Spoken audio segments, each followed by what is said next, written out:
"Excuse me, this is my seat. You need to move." The words sliced through Flight 47's first-class cabin like a blade through silk.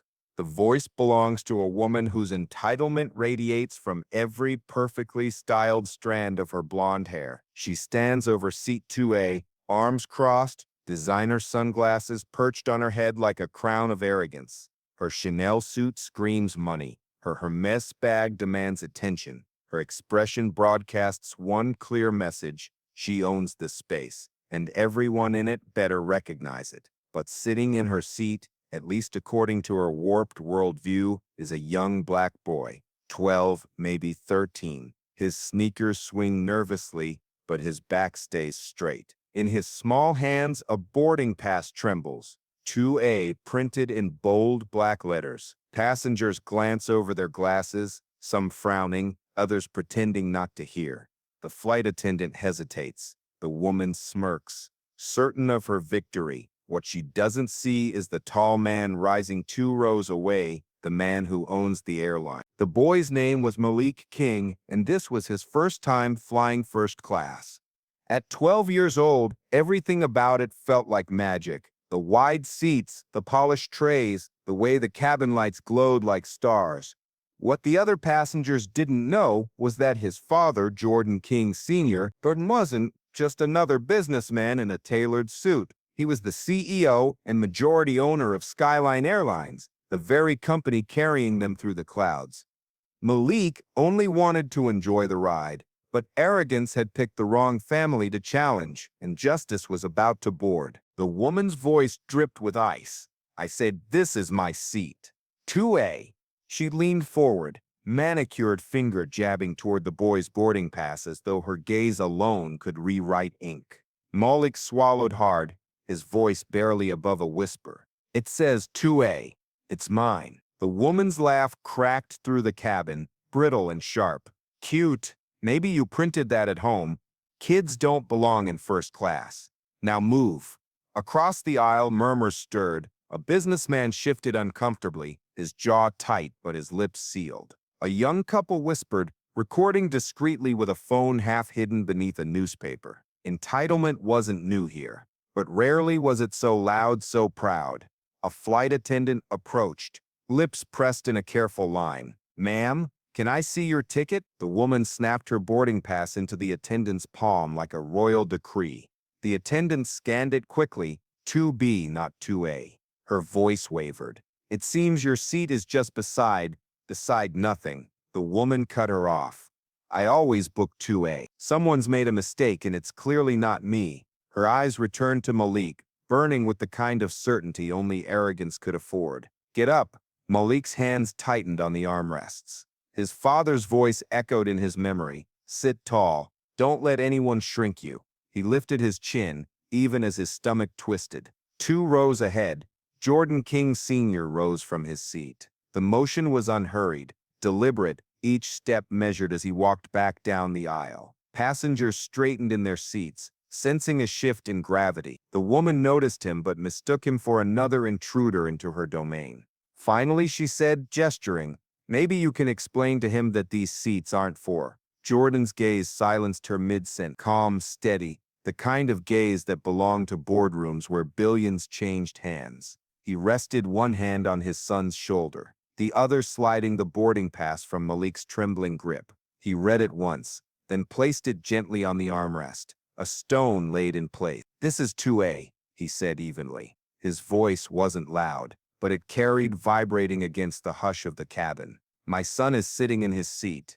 The woman faltered, but arrogance quickly recovered. "That's not the point. This isn't." "It is the point," Jordan interrupted softly. "Because the point is respect. Respect for the ticket, respect for the passenger, respect for the truth printed right here in black and white." He tapped the pass with a single finger. The attendant shifted uncomfortably, caught between protocol and power. The passengers leaned in, phones now openly recording, a digital jury awaiting the verdict. The woman scoffed. "Do you know who I am?" Jordan's calm deepened into something sharper. "Do you?" For a heartbeat, the cabin froze. Malik stared up at his father, awe pushing against his fear. The passengers felt it too, a quiet authority heavier than any outburst. The attendant cleared her throat. "Sir is correct, ma'am. Your seat is 2B. If you'll just—" The woman's face flushed crimson, her arrogance curdling into frustration. "This isn't over." She snatched her bag from the seat, heels stabbing against the carpet as she dropped into 2B. The cabin exhaled. A few passengers clapped quietly. Others muttered under their breath. Malik leaned against his father, relief softening his shoulder. Jordan remained standing a moment longer, scanning the cabin not with anger but with patience. He knew what most of them didn't. This wasn't just an incident. It was a mirror, and arrogance never liked its own reflection. He sat down beside his son, whispering, "You did well." But the storm wasn't over. It was only circling, waiting for the next strike. The woman in 2B didn't sit quietly. She fumed, muttering loud enough for nearby passengers to hear. "Ridiculous. Children don't belong in first class. This is what happens when airlines forget standards." Her words slithered through the cabin, turning head. A few passengers rolled their eyes, but no one spoke. Phones tilted higher instead. Every second was being captured. The flight attendant approached again, her smile brittle. "Ma'am, please lower your voice. You're disturbing." "I'm disturbing? That boy stole my seat. This airline is a joke." She jabbed a finger toward Malik, whose cheeks burned but whose posture remained steady under his father's hand. Jordan spoke, his voice even. "My son is not a thief. He has his ticket. You have yours. The matter is settled, but arrogance never settles." The woman snapped her fingers at the attendant. "Get your captain. I'm not tolerating this." Within minutes, Captain Rivera emerged from the cockpit, her Navy uniform crisp, her face taut with annoyance. "What seems to be the problem?" The woman wasted no time. "Finally, Captain, I booked 2A. Somehow this child ended up in it. I want him moved. Now." Rivera's eyes flicked to Malik, then to Jordan, then to the crowd of phones raised like courtroom microphones. She shifted uncomfortably, knowing whatever she said would live online forever. Jordan gestured calmly to the boarding pass still resting on the armrest. "Ticket 2A, Malik King, printed verified. That's the problem, and it isn't ours." The captain cleared her throat. "Ma'am, I see you're assigned 2B. Perhaps—" "No perhaps," the woman barked. "I always book 2A. You need to respect loyal customers. I spend more on this airline in a year than that child will in a lifetime." The cabin groaned audibly at the venom in her tone. A passenger muttered, "Unbelievable." Another whispered, "She's digging her own grave." Jordan didn't raise his voice. He leaned forward slightly, his words precise. "What you spend is irrelevant. What matters is truth, and the truth is printed on the ticket." The captain tried again, nerves creeping into her voice. "Sir is correct. The seating is accurate. Please, ma'am, let's put this to rest." But entitlement doesn't rest. It doubles down. The woman crossed her arms, chin tilted high. "If you won't fix this, I'll take it to corporate. People like me know people at the top." At that, Jordan's lips curved in the faintest smile. "Do you now?" Her eyes narrowed, sensing mockery but not understanding its weight. "Yes, and when I do, we'll see who keeps their job." The cabin hummed with suppressed laughter. A businessman shook his head. "Lady, you really don't know." Phones angled closer. The live stream counter ticked higher. Malik tugged at his father's sleeve. "Dad," he whispered. Jordan squeezed his shoulder gently. "Patience, son. Storms reveal themselves." The captain sighed, beaten down by the impossible passenger. "Ma'am, please remain in your seat. The flight must continue." The woman scoffed, tossing her bag onto her lap like a shield. "This isn't over. I'll make sure of it." Jordan leaned back, serene as ever, his eyes scanning the cabin. He wasn't angry. He wasn't even surprised. He'd seen this arrogance before, in boardrooms, in contracts, in people who mistook privilege for power. But soon, very soon, she would realize the difference.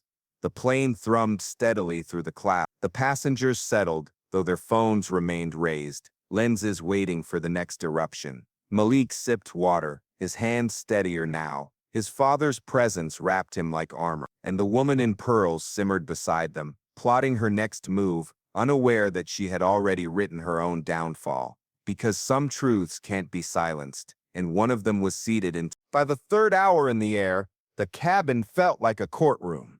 The jury, dozens of passengers, phones in hand. The defendant, a woman in pearls, who refused to surrender her crusade. She flagged down another attendant, this one younger, nervous. "Excuse me," she said loudly enough for 3 rows to hear. "This child doesn't belong in 2A. Either move him or I'll have your job too." The young attendant stammered, glancing at Malik, then at Jordan, then at the captain standing watch. "Ma'am, the manifest confirms, don't recite rules to me," the woman hissed.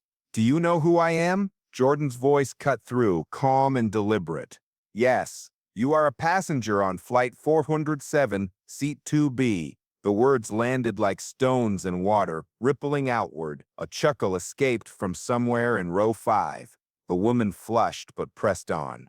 "This airline is finished. I'll sue. I'll call every connection I have. When we land, you'll regret humiliating me." Jordan leaned slightly forward, his tone still measured.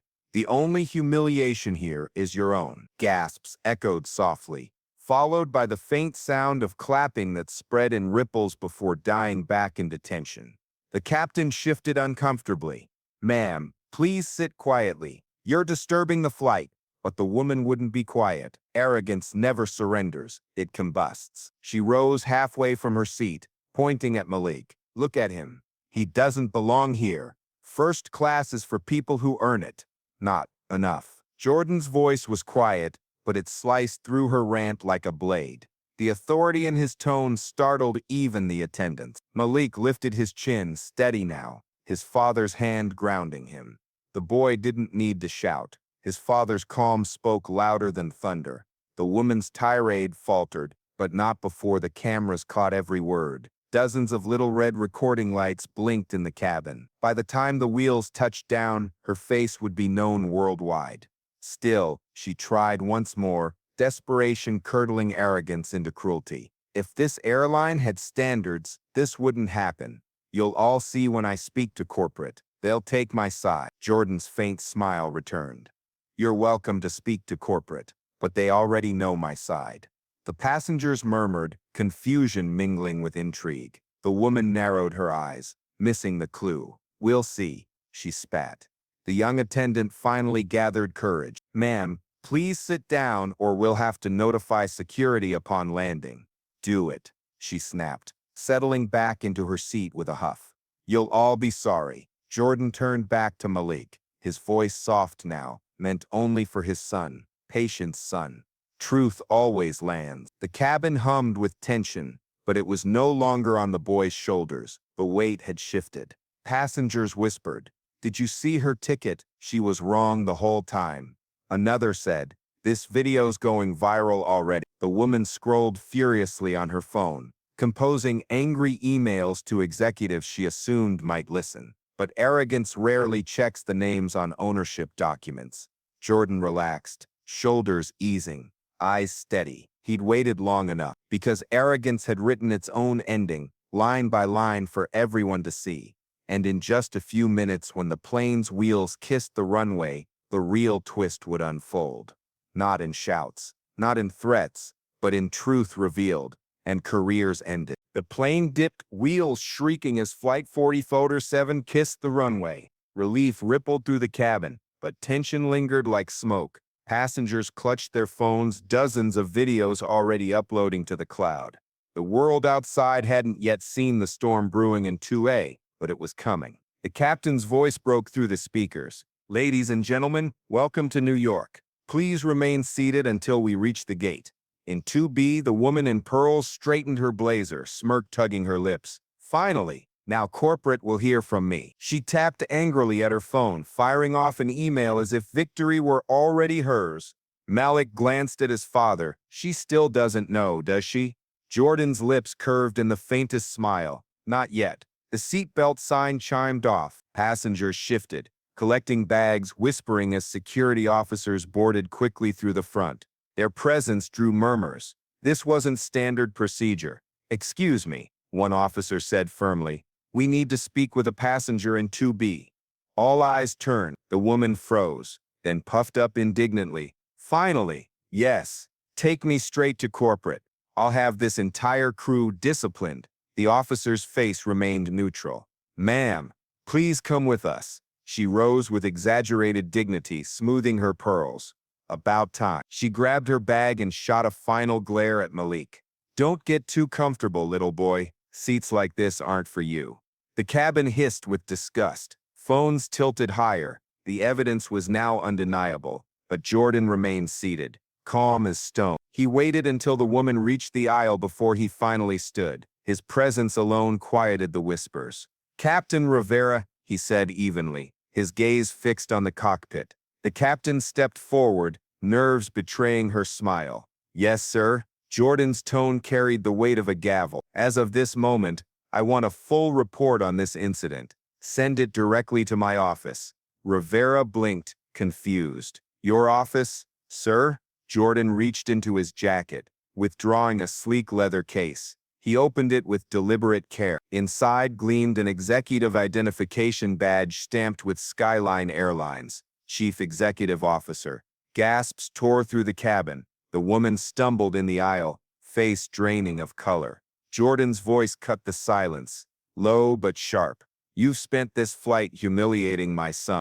You questioned his place here, but you never questioned your own arrogance. That ends now. The officers glanced at each other, realization dawning. They didn't escort her to corporate. They escorted her out, disgrace written in every step. Passengers erupted, some clapping, others cheering. Phones captured every second, the woman's pearl necklace bobbing as she stammered protests. Jordan's calm authority dismantling her bravado without ever raising his voice. Malik's small hand slid into his father's. You didn't even shout, he whispered. I didn't need to, Jordan replied softly. Truth doesn't shout, it stands.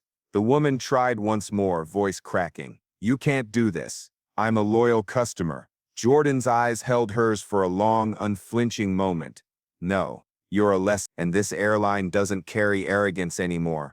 Security guided her down the aisle past the wall of raised phones, past the passengers whose smirks and whispers pierced deeper than any reprimand. When the doors opened, the flash of cameras outside lit the jet bridge like lightning. Reporters already waited, tipped off by passengers mid-flight. Her downfall was no longer private, it was global. Jordan placed a protective hand on Malik's shoulder. Come on, son, let's go home. As they stepped into the aisle, applause followed, rolling like thunder, and behind them arrogance lay in ruins. The jet bridge pulsed with flashing cameras. Word had already spread. The videos uploaded mid-air were now flooding social feeds. Hashtags blooming like wildfire. Seat 2A, Skyline Scandal, King of the Skies. The woman in pearls tried to shield her face with her handbag as officers ushered her forward. Reporters shouted questions. Ma'am, do you regret your behavior?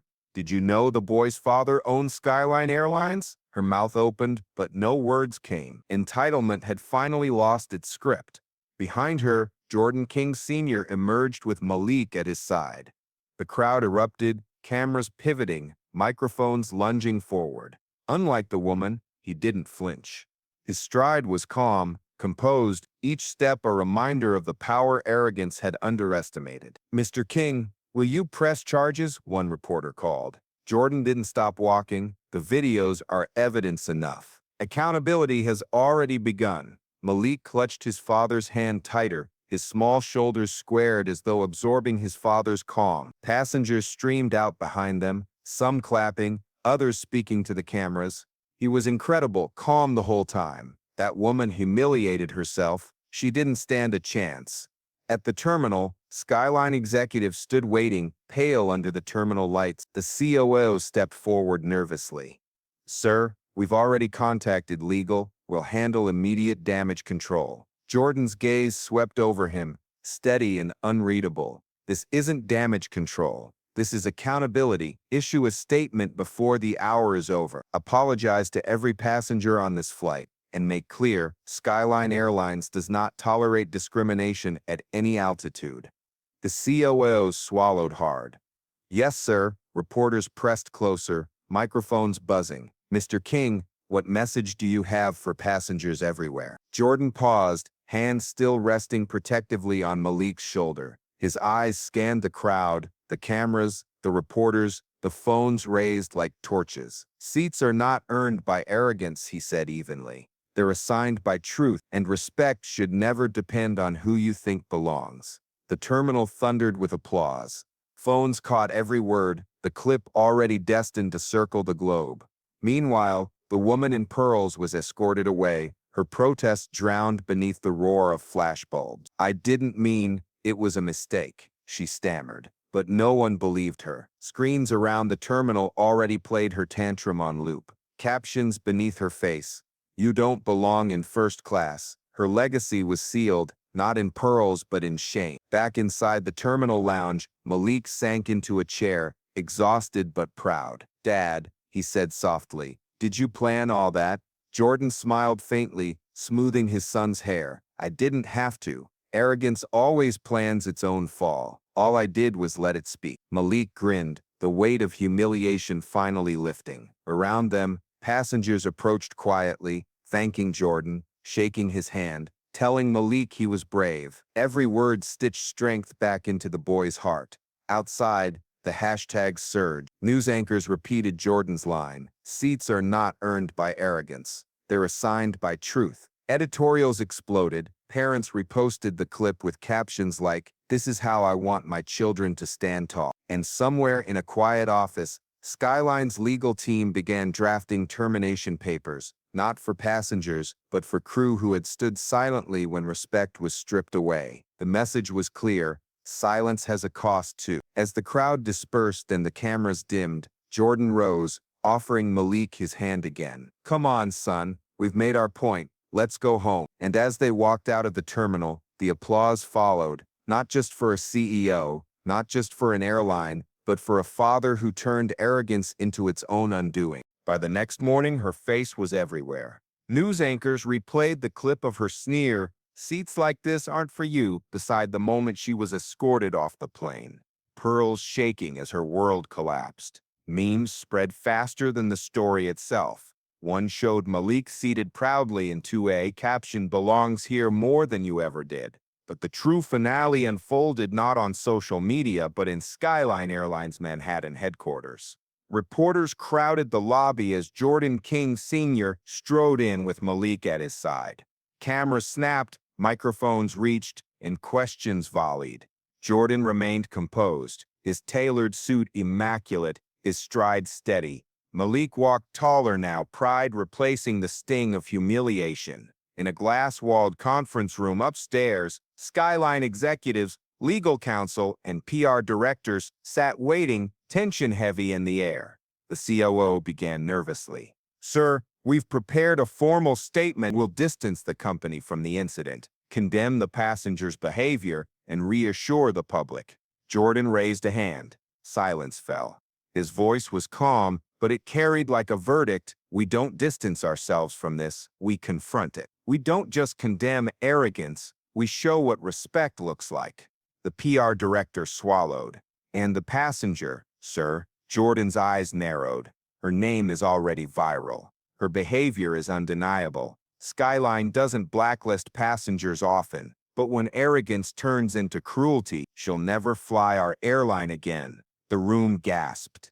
Executives exchanged wide-eyed glances. Airlines rarely issued lifetime bans, but Jordan had just made the decision with the weight of finality. At that moment, the conference room doors opened. A group of reporters, granted special access, slipped inside. One asked the inevitable, "Mr. King, do you have a final word on this incident?" Jordan rose, pulling Malik gently to his side.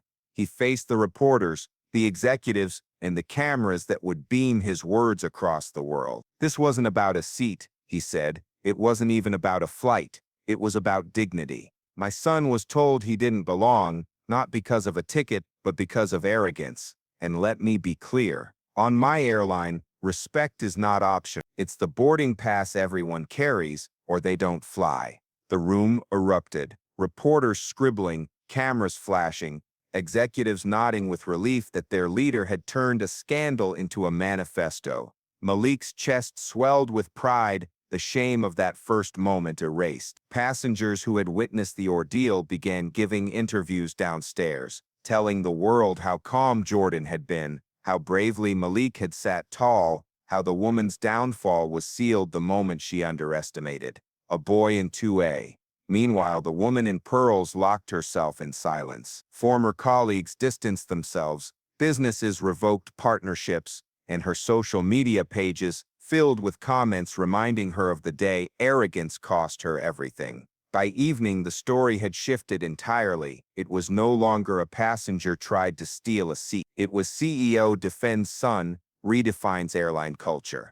Editorials praised Jordan's composure, parents posted about raising children like Malik, and Skyline's stock even ticked upward as the public rallied around its message of dignity. That night, as father and son left headquarters, Malik looked up. "Dad, do you think she'll ever realize what she did?" Jordan paused, scanning the city lights glittering like stars. "Maybe," he said. "But that's not our burden to carry. We don't live in her arrogance. We live in our truth." They walked into the night together, calm, dignified, unbroken. And across the world, millions replayed the moment arrogance fell silent before truth. By sunrise, the videos had crossed oceans. Morning shows in London, talk shows in Johannesburg, and news anchors in Sydney replayed the scene. A pearl-clad woman berating a child, then being calmly dismantled by his father, the man who owned the airline she threatened to call corporate on. Skyline Airlines headquarters buzzed like a command center.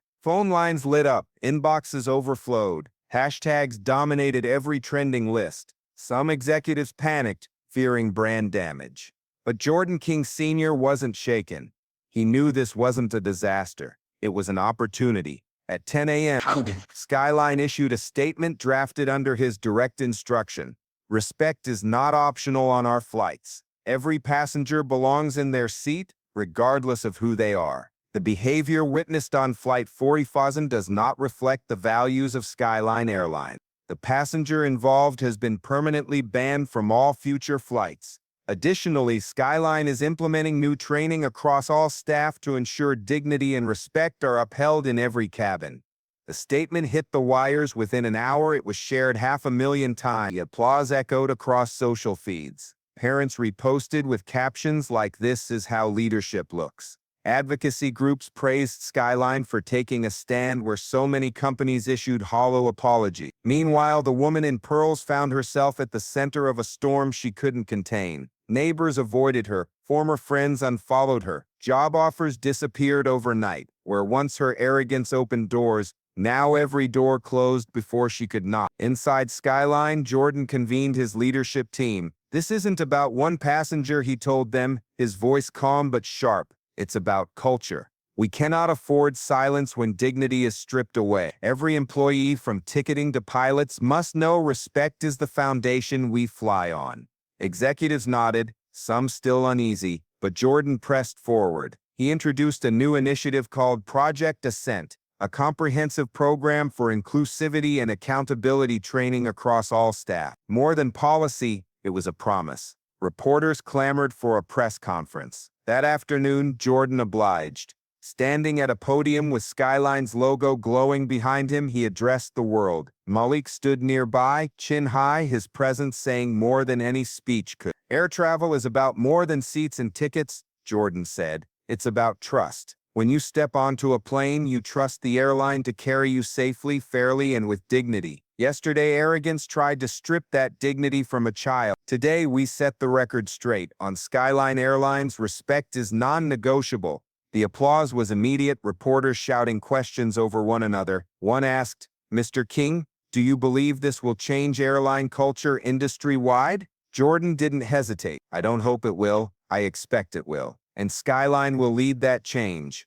By evening, op-eds praised his composure, calling him a CEO who turned a viral moment into corporate reform. Hashtags shifted from outrage to celebration, and Malik, scrolling through the flood of supportive messages, whispered to his dad, "They're proud of us." Jordan placed a hand on his son's shoulder. "No, son, they're proud of you." The humiliation that began in Seat 2A had transformed into something larger, a blueprint for accountability, a rallying cry for respect. And this was only the beginning. Within 48 hours, the story of Flight 47 outgrew aviation news. It became a global conversation.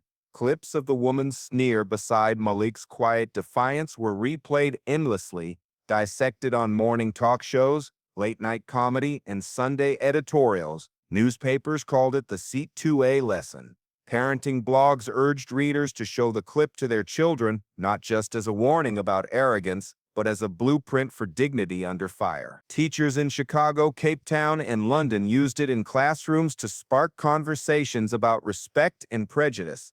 Politicians joined the chorus. A senator tweeted, "Every seat has equal worth." Thank you, Skyline Airlines, for showing how leadership should look. Across the aisle, another called Jordan's words, "Respect is the boarding pass everyone carries, or they don't fly." The statement of the decade. But the most powerful ripple wasn't in headlines, it was in living rooms. Parents sat with their children, replaying the moment Jordan rose to place a steady hand on Malik's shoulder. Mothers pointed to his calm restraint, fathers to his unwavering authority. The clip became bedtime inspiration, proof that silence can roar louder than shouting. In churches and mosques, sermons referenced Seat 2A as a parable, arrogance confronted, dignity preserved. One pastor declared, "The boy sat in 2A not just because his ticket said so, but because truth demanded it." Congregations nodded, applause thundering. Meanwhile, Skyline's stock surged. Investors praised Jordan's leadership not merely for damage control, but for reshaping corporate values in real time. Other airlines scrambled to update training protocols, some openly citing Skyline's Project Ascent as the model. Industry analysts wrote, "This single incident has redefined airline accountability worldwide." For Malik, the flood of messages was overwhelming. Letters poured in from children his age. One read, "I saw you hold your head high. Now I know I can too." Another from a girl in Brazil said, "When they told you to move, you didn't. You showed me my place belongs to me no matter what." Jordan watched his son read each note with quiet pride. This, he told him, is why restraint matters, because when you stand with dignity, others learn to do the same. As for the woman in pearls, her fall was swift and brutal. The internet is unkind to arrogance. Her name became shorthand for entitlement, her image a meme captioned, "Would you like to be humble?" Former employers distanced themselves, boards revoked her positions. She had sought influence through intimidation and lost everything to a boy she tried to displace. But Jordan never gloated. When asked in a follow-up interview if he felt vindicated, he answered simply, "It was never about winning. It was about showing my son that his worth is not negotiable." That humility struck deeper than any headline. Community groups organized events in Malik's honor. Schools hosted Seat 2A days, where students were encouraged to sit proudly in their assigned spaces, literal or metaphorical, and share stories of standing against prejudice. Skyline sponsored scholarships under Malik's name, designed for children who had faced discrimination in their own journeys. The story had started with arrogance trying to strip dignity from a boy. It ended with millions reclaiming their own, and through it all, Jordan King Sr. remained composed. This was not a viral moment, he reminded his team. It was a mirror, and the world needed to see its reflection. 3 weeks later, the headlines had quieted, but the impact had not. The woman in pearls, her real name now public, was summoned to a civil hearing after multiple passengers filed complaints. What had started as arrogance in a cabin had spiraled into a formal reckoning. In the courthouse gallery, reporters filled every bench, cameras flashing as she entered, face pale, pearls absent. Her attorney muttered frantic reassurances, but the weight of public scorn clung to her like chains. Testimony from Flight 447 passengers was damning. One after another, they recounted her sneers, her demand that a child move where he belonged, her meltdown before cameras. Videos played on screens, her own words echoing through the chamber like a confession, "Seats like this aren't for you." When the judge asked if she had anything to say, her voice cracked. "It was a misunderstanding. I was tired. I never meant." But arrogance had already written her verdict weeks earlier. The court ruled swiftly. Guilty of harassment and disorderly conduct, fined heavily, and ordered into mandatory community service. a once polished reputation reduced to a cautionary tale sealed in legal ink. Outside, microphones swarmed Jordan as he exited with Malik. For once Jordan stopped. He turned toward the cameras, Malik's hand in his, and delivered words that would close the chapter for good. This was never about one woman, he said, voice carrying with quiet power. This was about a mindset, one that says dignity depends on appearance, wealth, or arrogance. Let this verdict remind us all, every seat, every space, every life has equal worth. If you can't respect that truth, you don't belong here, in first class, in business, or in life. The soundbite blazed across the globe within hours. Editorials hailed it as a manifesto for dignity. Civil rights leaders quoted it in speeches. Schools printed it on posters beneath images of Malik smiling proudly in 2A. Skyline Airlines solidified its reforms. Flight crews underwent mandatory inclusivity training, captains were briefed on bystander accountability, and passengers received new codes of conduct. What began as humiliation for a boy had reshaped the very culture of air travel. As for Malik, he learned that dignity wasn't about who shouted loudest, but who stood calmest. His classmates now called him Seat 2A, not as a joke, but as a badge of honor. Teachers used his story as proof that truth, even in the face of arrogance, never bends. And Jordan, he remained the same, calm, steady, protective. In private, he told Malik, I didn't win anything. I just reminded the world of what you already are worthy. The woman in pearls faded into obscurity, her arrogance remembered only as a warning. But Malik's quiet defiance and his father's steady hand became a legacy, because the world had seen the moment dignity refused to move. And from that day on, the story of Seat 2A wasn't just a viral clip, it was a lesson, a verdict, and a vow. The storm had passed, but its echoes lingered. Weeks after the courtroom verdict, Malik sat on the balcony of his family's townhouse, legs curled beneath him, staring out at the skyline his father's airline ruled. The world still buzzed about Sit 2A, but tonight the city was quiet, and so was he. Jordan stepped outside carrying 2 mugs of cocoa. He handed one to his son before settling beside him. The boy's fingers wrapped around the warm ceramic, shoulders easing. You did well, Jordan said softly. Malik glanced up. I didn't do anything. I just sat there. His father's smile was calm, proud. Exactly. You sat tall when someone tried to make you small. That takes more strength than shouting ever could. Malik sipped, letting the warmth chase away the last chill of humiliation. It didn't feel strong. It felt scary. Jordan nodded. Strength isn't about not being afraid. It's about standing anyway. And you did. For the first time in weeks, Malik's chest swelled with something other than shame. Pride flickered there, fragile but real.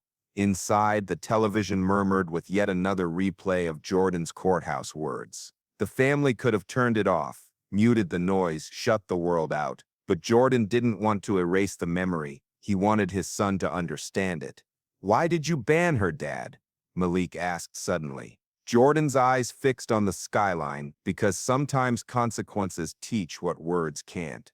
She tried to strip you of your dignity. Now the world remembers her for losing her own. Malik turned the thought over slowly, like examining a stone in his palm. Do you think she'll ever change? Maybe, Jordan said after a long pause. But that's her story to write. Ours is about standing tall. Silence settled, broken only by the hum of the city below. Malik leaned into his father's side, resting his head against the man who had turned arrogance into a lesson for the world. The following weekend, Jordan took his son to Skyline's headquarters, not the glass towers filled with executives, but the training center where new flight attendants and crew gathered. Malik watched from the back as his father addressed them. Every passenger has a story, Jordan told the recruits. You don't know it when they board. You don't see it on their ticket, but you hold it in your hands. Respect isn't policy, it's the air we fly on.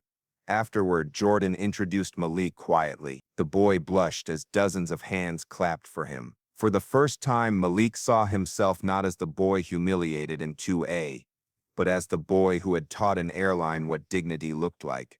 That night, back at home, Malik tucked into bed with a small smile. "Dad," he whispered as Jordan turned off the light. "Next time we fly, can I sit by the window?" Jordan chuckled softly.